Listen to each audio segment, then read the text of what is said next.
CPM-ന്റെ സംസ്ഥാന സമ്മേളനത്തിന് മുന്നോടിയായിട്ടുള്ള ബ്രാഞ്ച് സമ്മേളനങ്ങൾ തുടക്കമായി.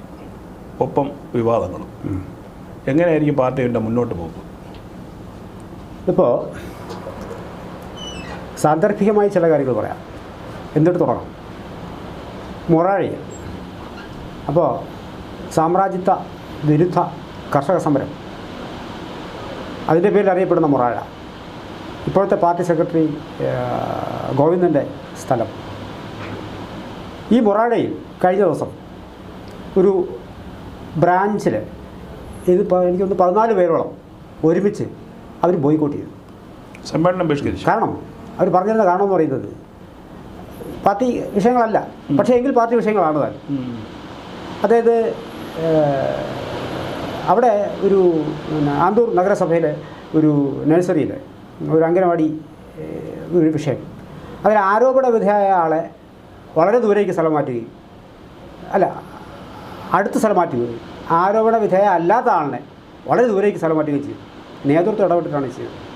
സാധാരണഗതിയിൽ നേതൃത്വം ഇടപെട്ട് കഴിഞ്ഞാൽ പിന്നെ മൗലികമായി ഇരിക്കുകയാണ് ആൾക്കാരുടെ ഒരു സ്വഭാവം, പാർട്ടി കീഴ്ഘടകങ്ങളുണ്ട്. പക്ഷെ അപ്പോൾ അതിന് വിപരീതമായിട്ട് ഇവർ ഒന്നടങ്കം ബോയ്ക്കോട്ട് ചെയ്തു പാർട്ടിയുടെ ഈ ഒരു തീരുമാനത്തിനെതിരെ. ഞാനിത് പറയാൻ കാരണം, മൊറാഴി സംഭവം നിൽക്കട്ടെ, പാർട്ടി സമ്മേളനങ്ങൾക്ക് തുടക്കം കുറിക്കാൻ പോവുക. അതായത് ബ്രാഞ്ച്, ലോക്കൽ, ഏരിയ, ജില്ല, സംസ്ഥാനം എന്ന് പറഞ്ഞ് പോവുകയാണ്. ഈ ഇതിൻ്റെയൊക്കെ ഒരു അലയൊലികൾ നമ്മുടെ ഈ വരാൻ പോകുന്ന സമ്മേളനങ്ങളിൽ കണ്ടുകൂടാം. സമ്മേളനങ്ങൾക്ക് തുടക്കം കുറിക്കുന്നതിന് മുമ്പ് തന്നെ ചില അഭിപ്രായങ്ങൾ ഉയർന്നു കഴിഞ്ഞു. ചുരുക്കത്തിൽ പാർട്ടിയോട് അടുത്ത് നിന്നിരുന്ന ഒട്ടേറെ വിഭാഗങ്ങൾ മെല്ലെ മെല്ലെ മെല്ലെ പാർട്ടിയിൽ നിന്നും അകലുന്ന കാഴ്ചയാണ് ഈ സമ്മേളനങ്ങൾക്ക് മുമ്പ്. കൂടാതെ ഇന്ന് കാര്യത്തിലേക്ക് വരാം. ഈ സമ്മേളനം നടക്കുന്ന കാലയളവ് നമുക്കറിയാം. വലിയ തോതിൽ പാർട്ടിയിൽ ഒരു 20-25 കൊല്ലം ചോദ്യം ചെയ്യപ്പെടാത്ത നേതാവായി നിന്നിരുന്ന പിണറായി വിജയനെതിരെ കുറച്ച് കാലങ്ങളായി അപശബ്ദങ്ങൾ അവിടെയും ഇവിടെയും നേരിട്ട് പറയാൻ ആർക്കും ധൈര്യമില്ല. പക്ഷേ അങ്ങനൊരു സാഹചര്യത്തിൽ പാർട്ടിയിൽ അദ്ദേഹത്തിൻ്റെ അപ്രമാദിത്വത്തിന് ചോദ്യം ചെയ്യുന്ന തലങ്ങളിലേക്ക് ഒടുവിൽ കാര്യങ്ങൾ ചെന്നെത്തി നിൽക്കുന്ന സാഹചര്യത്തിലാണ് ഇപ്പോഴത്തെ പാർട്ടി സമ്മേളനങ്ങളുടെ തുടക്കം. അത് വളരെ പ്രാധാന്യം ഉള്ള ഒരു വിഷയമാണ്. അതൊരു പക്ഷേ പൂർണ്ണ അർത്ഥത്തിൽ ഒരു പാർട്ടി മെമ്പർ അല്ലാത്ത അൻവറിൽ നിന്നാണ് ഇതുണ്ടായത് എങ്കിലും ഒന്ന് ചികഞ്ഞ് നോക്കുന്നവർക്കറിയാം, അല്ലെങ്കിൽ പാർട്ടി അറിയുന്നവർക്കറിയാം, അൻവറിന് ഒറ്റയ്ക്ക് ഈ ഒരു പടം നയിക്കാനുള്ള യാതൊരുവിധ ശേഷിയും ഉണ്ടാവില്ല. അൻവർ മിടുക്കനായിരിക്കാം, രാഷ്ട്രീയക്കാരനായിരിക്കാം, ഒക്കെ ആയിരിക്കാം. പക്ഷേ CPM എന്ന് പറയുന്ന പ്രസ്ഥാനത്തിനെതിരെ ഒരു പടം നയിക്കാൻ അൻവർക്ക് ഒറ്റയ്ക്ക് സാധ്യമല്ല. അതൊരു വളരെ നിസ്സാരമായ ഒരു ചിന്ത മാത്രമാണ്. കഴിഞ്ഞ 1-2 സമ്മേളനങ്ങളായിട്ട് CPM-ൽ പിണറായി വിജയൻ്റെ അപ്രമാദിത്വമുണ്ട്. കാരണം അദ്ദേഹം തീരുമാനിക്കുന്ന തരത്തിലായിരുന്നു എൻ്റെ സമ്മേളനങ്ങളും അതിലേക്കുള്ള പ്രതിനിധികളൊക്കെ വന്നുകൊണ്ടിരുന്നത്. ഇപ്പോൾ ഏറ്റവും അവസാനം കഴിഞ്ഞ സമ്മേളനത്തിൽ പോലും അതിൽ പ്രതിനിധി അല്ലാതിരുന്ന P. ശശിയെ അതിൽ ഉൾക്കൊള്ളിച്ച് അതുവഴി സംസ്ഥാന സമിതിയെ കൊണ്ടുവരികയും പിന്നീട് തൻ്റെ ഓഫീസിലേക്ക് തിരികെ കൊണ്ടുവരികയും ചെയ്ത ആളാണ് പിണറായി വിജയൻ. അപ്പോൾ അത്തരത്തിൽ അദ്ദേഹത്തിന് ആര് പാർട്ടി സെക്രട്ടറി ആയിരുന്നാലും അതിന് മേലെ ഒരു മേൽക്കോയ്മ അദ്ദേഹത്തിനുണ്ടായിരുന്നു. ആ മേൽക്കോയ്മ തകർക്കപ്പെടുന്നു, അല്ലെങ്കിൽ അതിനെ ആരൊക്കെയോ ലക്ഷ്യം വയ്ക്കുന്നു എന്നാണോ പറഞ്ഞു വരുന്നത്? അതിലേക്ക് വരാം. ഈ പാർട്ടിയും പ്രസ്ഥാനവും വ്യക്തിയും, പ്രസ്ഥാനത്തിനുള്ള പ്രവർത്തകർ, ഇതൊക്കെ വളരെ കൃത്യമായി CPM-ൽ ആ ഒരു കേഡർ സ്വഭാവം നിലനിർത്തിക്കൊണ്ട് പോയ ഒരു പാർട്ടിയാണ്. പക്ഷേ എനിക്ക് തോന്നുന്നത് ഏതാണ്ട് CPM എന്ന് പറയുന്ന പ്രസ്ഥാനം അതിൻ്റെ ഒരു സൈക്ലിക് പ്രോസസ്സ് കേരളത്തിൽ ഏതാണ്ട് പൂർത്തിയാക്കി കഴിയുന്ന ഒരു സാഹചര്യമാണിപ്പോൾ എന്നാണ്. ഏതൊരു ഫിലോസഫിക്കും അതിൻ്റേതായ ഒരു ചാക്രിക സ്വഭാവം ഉണ്ടാവും. ആ ചാക്രിക സ്വഭാവത്തിൻ്റെ അന്ത്യനാളുകളിലാണ് CPM നമ്മൾക്ക് കരുതേണ്ടി വരും.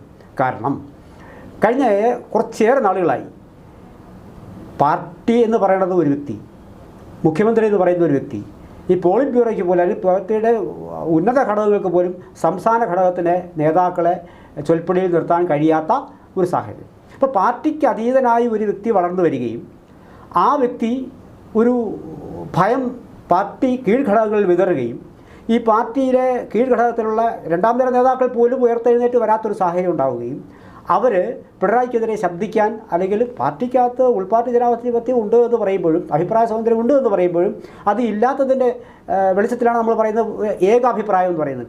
ഇത്രയും പാർട്ടി മെമ്പർമാരുടെ പ്രസ്ഥാനത്തിൽ ഏകാഭിപ്രായം ഉണ്ടാകാൻ ഇടയില്ല. അപ്പോൾ അവിടെ ഏകാഭിപ്രായം വന്നിട്ടുണ്ടോ എങ്കിൽ ഒരാളുടെ അപ്രമാദിത്വമാണ് അവിടെ ഉണ്ടായത്. അപ്പോൾ അത് രണ്ട് തരത്തിൽ നമുക്ക് തന്നെ കാണേണ്ടി വരും. ഒന്ന്, പിണറായിയെ സംബന്ധിച്ചിട്ട് അദ്ദേഹം പിന്നെ സർവജ്ഞപീഠം കയറിയിരിക്കുന്ന മട്ടിൽ ഇരുന്നിട്ടുണ്ടാവും.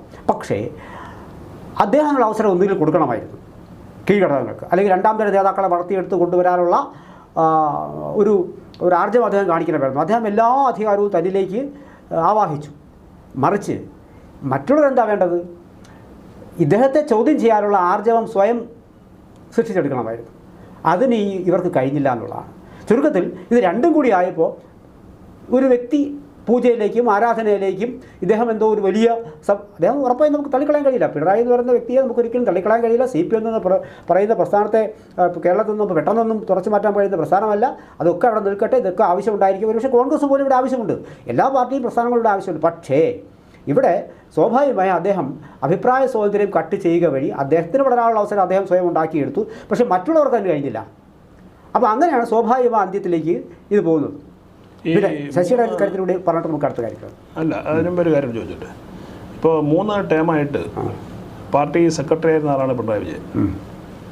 അദ്ദേഹത്തിന് പാർട്ടിയിലെ തൂണും തുരുമ്പും അങ്ങറ്റവും ഇങ്ങറ്റവും എല്ലാം അറിയുന്നൊരു വ്യക്തിയാണ്, ബ്രാഞ്ച് മുതൽ അങ്ങ് സെക്രട്ടേറിയറ്റ് വരെ.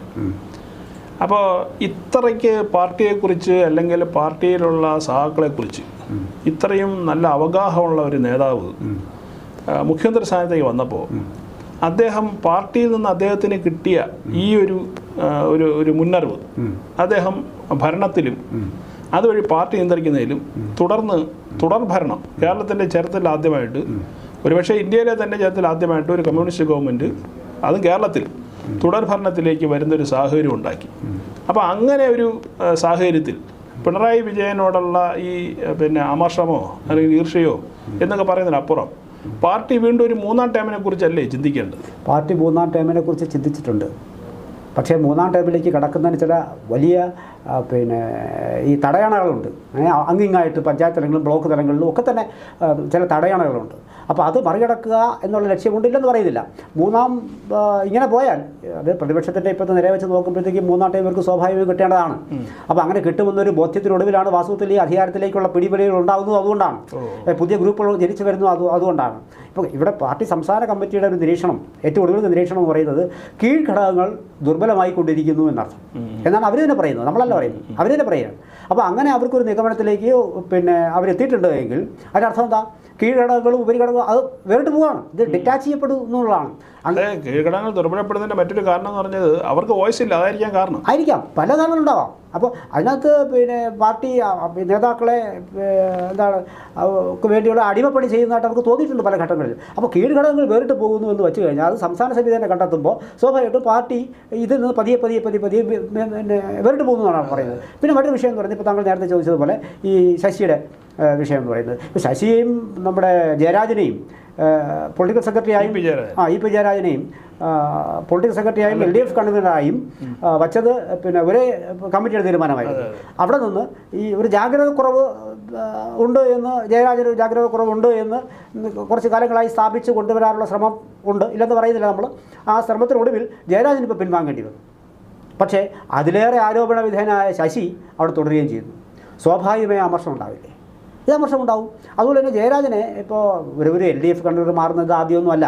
ഇപ്പോൾ പലപ്പോഴും നമ്മുടെ MM ലോറൻസും കുഞ്ചിക്കണ്ണനും ഒക്കെ ഇതുപോലെ മാറിയിട്ടുണ്ട്. പക്ഷേ സാഹചര്യങ്ങൾ വ്യത്യസ്തമായിരുന്നു എന്നുള്ളതാണ്. ഇവിടെ ഒരാളെ കൃത്യമായി ടാർഗറ്റ് ചെയ്യുന്നു, അയാൾക്ക് ഒരു ഇൻസൾട്ട് ഫീൽ ചെയ്യുന്ന വിധത്തിൽ, അല്ലെങ്കിൽ കണ്ണൂരിലെ ഘടകങ്ങൾക്കുള്ളിൽ തന്നെ ഇയാളുടെ ആ ഒരു ഒരു നിലപാടുകൾ ചോദ്യം ചെയ്യപ്പെടുന്ന രീതിയിൽ ചോദ്യം ചെയ്യണമെന്നുള്ള അർത്ഥത്തിൽ ഇതൊക്കെ മാറ്റി നിർത്തുകയാണ് ചെയ്യുന്നത്. സ്വാഭാവികമായിട്ട് ഇദ്ദേഹം ഇനി ബുക്ക് എഴുതി അവസാനിപ്പിക്കാനുള്ള സമയം ഇതൊക്കെ വലിയ തോതിൽ കണ്ണൂരിൽ P. ജയരാജനെ ഒതുക്കി.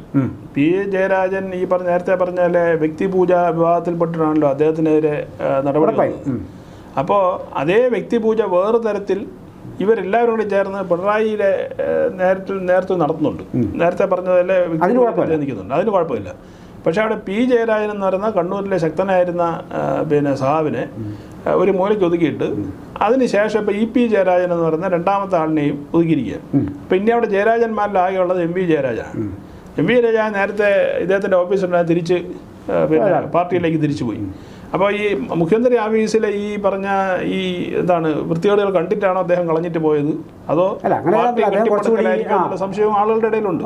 ഈ സാഹചര്യത്തിൽ സീനിയർ നേതാക്കൾ, ഇപ്പം നേരത്തെ പിന്നെ സാർ ചൂണ്ടിക്കാണിച്ച 2 നേതാക്കളുണ്ട്, പലരും ഇപ്പോൾ ഇല്ല. ജി സുധാകരൻ, തോമസ് ഐസക്, ഇപ്പോൾ EP ജയരാജൻ, ഈ പറഞ്ഞ P ജയരാജൻ, ഇങ്ങനെയുള്ള തലപ്പൊക്കമുള്ള നേതാക്കളെല്ലാം ഏതെങ്കിലും തരത്തിൽ ചവിട്ടിക്കൂട്ടി ഒരു സൈഡിലേക്ക് ഇരുത്തിയിരിക്കുക.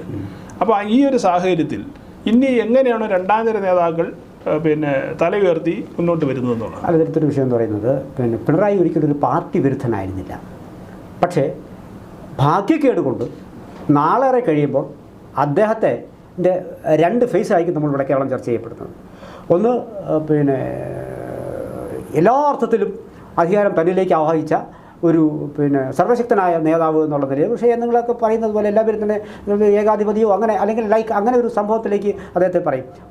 മറ്റൊന്ന്, അടുത്ത ഫേസ് എന്ന് പറയുന്നത് പാർട്ടി വിരുദ്ധനായിരുന്നില്ല എങ്കിൽ കൂടി പാർട്ടിയുടെ അന്ത്യത്തിലേക്ക് കാരണമായ ഒരാളെന്നുള്ള നിലയിൽ കൂടി അദ്ദേഹത്തെ വ്യാഖ്യാനിക്കും, ഉറപ്പാണ്. ഇപ്പോൾ ബംഗാളിൽ ബുദ്ധദേവനെ കുറിച്ച് പറയുന്നത് അങ്ങനെ തന്നെ വ്യാഖ്യാനിച്ചേക്കും. കാരണം വേറെ തർക്കം വേണ്ട. ഇപ്പോൾ താങ്കൾ പറഞ്ഞതുപോലെ പിന്നെ ഐസക്കിൻ്റെ കാര്യം പറഞ്ഞു. ഐസക്ക് മാത്രമല്ല, ഐസക്ക് ഇപ്പോൾ ചിന്തയുടെ ഒരു കാര്യം മാത്രം ചിന്തിച്ചിരിക്കുകയാണ്, മറ്റു കാര്യങ്ങളൊന്നുമില്ല. ഈ കഴിഞ്ഞ തെരഞ്ഞെടുപ്പിന് മുമ്പ് തന്നെ ഈ 2ാം ടൈം എന്ന് പറയുന്ന ഒരു പ്രശ്നം വന്നിരുന്നു. പിന്നെ 75 വയസ്സിൻ്റെ ഒരു വിഷയം വരുന്നുണ്ട്. അപ്പോൾ അങ്ങനെ ഒതുക്കപ്പെട്ട കുറേയധികം നേതാക്കളുണ്ട്, മുൻനിര നേതാക്കളുണ്ട്. അതിലൊന്നാണ് ഇവിടെ ഐസക്ക് എന്ന് പറയുന്നത്. അദ്ദേഹം ഇപ്പോൾ ചിന്തയുടെ കാര്യം മാത്രമാണ് അദ്ദേഹത്തിന് കാര്യം. പിന്നെ നമ്മുടെ ഇളമരം കരീം CITUവിൻ്റെ കാര്യങ്ങൾ നോക്കി അവിടെ ഇരിക്കുന്നു. പിന്നെ ജി സുധാകരൻ ഏറെക്കുറെ അവിടെ ഒതുക്കപ്പെട്ടു. നമ്മുടെ രാധാകൃഷ്ണൻ അദ്ദേഹത്തിന് ആവശ്യമില്ലെങ്കിൽ കൂടി അദ്ദേഹത്തിന് പിന്നെ ഡൽഹിക്ക് പോയി. ശൈലജ ടീച്ചറിൻ്റെ കാര്യം ഏതാണ്ട് ഒരു തീരുമാനത്തിലേക്ക് എത്തിച്ചു. അപ്പോൾ ഇങ്ങനെ അമർഷമുള്ള ഒരുപാട് പേര് അവിടെ ഇവിടെ ഇരിക്കുകയാണ്. വിജയരാഘവനെ പോളിറ്റ് ബ്യൂറോയിലിട്ട് പറഞ്ഞു വിട്ടു. LDF കൺവീനർ ഇപ്പോൾ DYFയുടെ ആ നേതൃപദവി ഉണ്ടായിരുന്ന നമ്മുടെ EP ജയരാജനെയൊക്കെ തഴഞ്ഞുകൊണ്ട് അല്ലെങ്കിൽ സീനിയോറിറ്റി മറികടന്നുകൊണ്ട് ഗോവിന്ദനെ കൊണ്ടുവരുന്നു. വിജയരാഘവൻ്റെ കാര്യങ്ങൾ പലതും സമ്മാനിക്കുന്നു. അപ്പോൾ അമർഷങ്ങളുള്ള ഒരൊറ്റ നേതാക്കൾ ഇവിടെ ഉണ്ട്. പിന്നെ മിണ്ടാതിരിക്കുന്ന ഒരു 2ാം നിര നേതാക്കളും ഇല്ല. അപ്പോൾ ഈ ഒരു സാഹചര്യത്തിൽ സ്വാഭാവികമായും പിണറായിക്ക് ആരോഗ്യം കൂടി ക്ഷയിക്കുന്ന സമയത്ത്, അല്ലെങ്കിൽ ഈ കാലം തന്നെ അദ്ദേഹത്തിന് ഇച്ചിരി ഒരു പിന്നെ മാറ്റം ആരോഗ്യ പ്രശ്നങ്ങൾ ഉണ്ടാക്കാനുള്ള സാധ്യതയുണ്ട്. ഇതൊക്കെ തിരിച്ചറിഞ്ഞുകൊണ്ട് പിന്നെ നിത്യം അടിക്കടി ഉയർന്നു വരുന്ന ആരോപണങ്ങൾ, ഈ 2ാം പിണറായി സർക്കാരിൻ്റെ കാലത്ത് ഉണ്ടായി വന്ന വലിയ തോതിലുള്ള ആരോപണങ്ങൾ എല്ലാം അവസാനം ശിവശങ്കറിലൂടെ ഇപ്പോൾ ശശിയിലൂടെ ഒക്കെ തന്നെ മുഖ്യമന്ത്രി ഓഫീസിലേക്ക് എത്തുകയാണ്. ഇപ്പോൾ ADGP അജിത് കുമാറിലൂടെ. അപ്പോൾ സ്വാഭാവികമായിട്ടും ഇത്തരത്തിലുള്ള ആരോപണം എല്ലാം പിണറായിക്കുള്ള സാഹചര്യങ്ങൾ ഇപ്പോഴുള്ള ഈ നമ്മൾ നേരത്തെ പറഞ്ഞതുള്ള ജില്ലാ സമ്മേളനങ്ങളെന്ന് പറയുന്നത് അതീവ പ്രാധാന്യം അർഹിക്കുന്ന ഒരു സംഭവമാണ്. ഒരുപക്ഷേ കേരളത്തിലെ CPM ഒരു തവണ അവിടേക്ക് പിന്നെ ഭരണത്തിലെത്തപ്പെട്ടേക്കാം. ഈ 2ാം ടൈമിൽ ഇതാണ് സ്ഥിതിയെങ്കിൽ ഒരു തവണ കൂടി ഭരണത്തിലേറുന്ന CPMൻ്റെ കാര്യം അതീവ ഗുരുതരാവസ്ഥയിലാവും. അപ്പോൾ പാർട്ടി ഒരു പുനർവിചിന്തനം ചെയ്യാനുള്ള ശേഷി തൽക്കാലം പാർട്ടി നേതാക്കളിലെ കീഴ്ഘടകങ്ങളിലെ അല്ലെങ്കിൽ 2ാം നിര നേതാക്കളിൽ ഇല്ലാത്ത ആയിപ്പോയി എന്നുള്ളത് വലിയൊരു ദുര്യോഗമാണ്. ഇങ്ങനെ നമ്മൾ ചിന്തിച്ചു കഴിഞ്ഞാൽ ഈ ജില്ലാ സമ്മേളനങ്ങളിൽ ഇപ്പോഴെങ്കിലും സംസാരിച്ച് തുടങ്ങിയില്ലെങ്കിൽ പാർട്ടിക്കിടെ പിടിച്ചു നിൽക്കുന്ന ഒരു വലിയ ഗുരുതരാവസ്ഥയിലാവും. മാത്രമല്ല പാർട്ടിയിൽ നിന്ന് നേരിട്ട് വോട്ടുകൾ BJPയിലേക്ക് ഒഴുകുന്നു എന്ന സത്യവും കൂടി അവർ മനസ്സിലാക്കി കഴിഞ്ഞിരിക്കുന്നു. അപ്പോൾ സ്വാഭാവികമായിട്ടും അതേ നിലപാടുള്ളൊരു പാർട്ടിയിലേക്കായിരിക്കും ഒഴുകുക. അപ്പോൾ അങ്ങനെയൊക്കെ വെച്ച് നോക്കുമ്പോൾ കേരളത്തിലെ പാർട്ടി മൗനം സഖാക്കൾ വെടിഞ്ഞ് ഇനിയെങ്കിലും സംസാരിച്ചില്ലെങ്കിൽ അവർ പാർട്ടിക്കാരെന്ന് പറയാൻ സാധിക്കില്ല. അല്ലെങ്കിൽ ഇതിനെ ഒരു കേഡർ പാർട്ടി എന്ന് പറയാൻ കഴിയില്ല. നിങ്ങൾ ആർക്കിപ്പോൾ നമ്മൾ വാമ്പൂടി കെട്ടി ഇരിക്കാൻ വേണ്ടി ലെവിയും കൊടുത്ത് അതിനൊരു അഭിപ്രായ സ്വാതന്ത്ര്യമില്ല, നേതൃത്വം പറയുന്നത് അംഗീകരിച്ചോളണം എന്ന് പറയുന്ന ഒരു ഘട്ടത്തിലേക്ക് സ്വാഭാവികമായിട്ടും അതൊക്കെ വലിയ തോതിൽ ചോദ്യം ചെയ്യപ്പെടും. ഇപ്പോൾ പാർട്ടി വരുമ്പോൾ ഒരു പ്രീണനമൊക്കെ സ്വാഭാവികമായിട്ട് എല്ലാ പാർട്ടികളും ഉണ്ട് എന്നില്ല നമ്മൾ പറയുന്നില്ല. ഇത് പ്രീണനത്തിലൊക്കെ ഉപരിയായി ചില നേതാക്കൾക്ക് മാത്രം തടിച്ചു കൊടുക്കാനുള്ള സാഹചര്യങ്ങൾ ഉദ്യോഗസ്ഥ വൃന്ദവുമായി ചേർന്ന് എടുത്തുകൊണ്ട് ഭരണം കൈയാളുന്നു എന്ന് പറയുന്ന ആരോപണമാണുള്ളത്. വലിയ ആരോപണങ്ങളാണ് മുഖ്യമന്ത്രിയുടെ കുടുംബത്തിനും ഒക്കെ ഉണ്ടായത്. അതൊക്കെ പിണറായി മറികടന്നു എന്നുള്ള സത്യമാണ്. അല്ലെങ്കിൽ ലാവലിൻ കേസ് ഇത്ര തവണ മാറ്റിവെച്ചു എന്നുള്ള കാര്യമാണ്. പിണറായി ഒരിക്കലും നിസ്സാരനല്ല. പക്ഷേ ആ പിണറായിക്കും ഒരു കാര്യം ഉറപ്പാണ്, അടി എന്നാലും തെറ്റും. ആ തെറ്റുന്നതിൻ്റെ ആദ്യ സൂചനകളാണ് ഈ അൻവർ എന്ന് പറയുന്ന മനുഷ്യൻ കൂടി ഉണ്ടായിട്ടുള്ളത്. അൻവർ ഇപ്പോൾ ഇയാൾക്ക് പാർട്ടി നശിച്ചില്ലെങ്കിൽ എന്താ, അദ്ദേഹം പാർട്ടിക്കാരനല്ലെന്നേ, അദ്ദേഹം മറ്റൊരു പാർട്ടിക്കാരനാണ്. അപ്പോൾ അദ്ദേഹത്തിനെ വെച്ചുകൊണ്ടാണ് വാസ്തവത്തിൽ ഇപ്പോൾ കളിക്കുന്നത്. ആ കളിയിൽ CPM ഒരു വ്യക്തിക്കൊരിക്കലും CPM തകർക്കാനൊന്നും കഴിയില്ല. പക്ഷേ ഒരു വ്യക്തിക്ക് പിന്നിലുള്ള പ്രസ്ഥാനത്തിൽ തന്നെ ചില ആൾക്കാർ ഇത് കാലാകാലങ്ങളായി ഇവിടെ നിന്നുള്ള എല്ലാ പ്രസ്ഥാനങ്ങളും സംഭവിച്ചു വരുന്നൊരു വിഷയം. നേതാവ് അശക്തനാകുമ്പോൾ സ്വാഭാവികമായിട്ടും നമുക്ക് ബോഡി തന്നെ ഒന്ന് വീക്കാകുമ്പോൾ മറ്റ് പനികളും അല്ലെങ്കിൽ മറ്റെന്തെങ്കിലുമൊക്കെ അസുഖങ്ങൾ നമ്മളെ ബാധിക്കുന്നത് പോലെ തന്നെ ഇവിടെയും സർക്കാരിൻ്റെ ഒരു സർക്കാരായി പ്രവർത്തിക്കാത്ത ഒരവസ്ഥയിലേക്ക് മാറുകയും പാർട്ടിയും ആ തരത്തിലേക്ക് മാറ്റപ്പെടുകയും ചെയ്യുമ്പോൾ ഈ ജില്ലാ സമ്മേളനങ്ങൾ തുറന്ന പ്രതികരണങ്ങളുടെ വേദിയായി മാറും. അങ്ങനെ മാറിയില്ല എങ്കിൽ CPM ഏതാണ്ട് അതിൻ്റെ അവസാന സൈക്ലിക് പ്രോസസ്സ് തീരുന്ന അല്ലെങ്കിൽ ആ ഒരു ഘട്ടത്തിലേക്കായിരിക്കും CPM പോകുക. Communist party of India Marxist അഥവാ CPM എന്ന് പറയുന്നതിലുള്ള കമ്മ്യൂണിസം ഇപ്പോൾ തീരെയില്ല എന്നാണ് മനസ്സിലാവുന്നത്. ഇപ്പോൾ അധികാരത്തിൻ്റെ മത്ത് പിടിച്ച പിണറായി വിജയൻ നേരത്തെ പറഞ്ഞ പാർട്ടിയുടെ ഈ കമ്മ്യൂണിസ്റ്റ് സിദ്ധാന്തങ്ങളോ അതിൻ്റെ ശൈലിയോ അദ്ദേഹം ഭരണത്ത് വെച്ചിരിക്കുകയാണ്. അതുപോലെ തന്നെ ഏതാണ്ട് മിക്കവാറും എല്ലാ സഹാക്കളും അതാണ് പൊതുവേ ഉയർന്നു വരുന്ന ആരോപണങ്ങൾ എന്ന് പറഞ്ഞത്. ഈ ആരോപണങ്ങൾ വളരെ സജീവമായി നിൽക്കെ MV ഗോവിന്ദനെ പോലുള്ള ദുർബലനായ ഒരു പാർട്ടി സെക്രട്ടറി എപ്രകാരമായിരിക്കും ഈ പാർട്ടി ഉപയോഗിച്ച് നേരത്തെ പറഞ്ഞ സർവശക്തനായ പിണറായിയെ നിയന്ത്രിക്കുന്നത് എന്ന് നമ്മൾ വരുന്ന ആളുകളിൽ കണ്ടറിയേണ്ടിയിരിക്കുന്നു.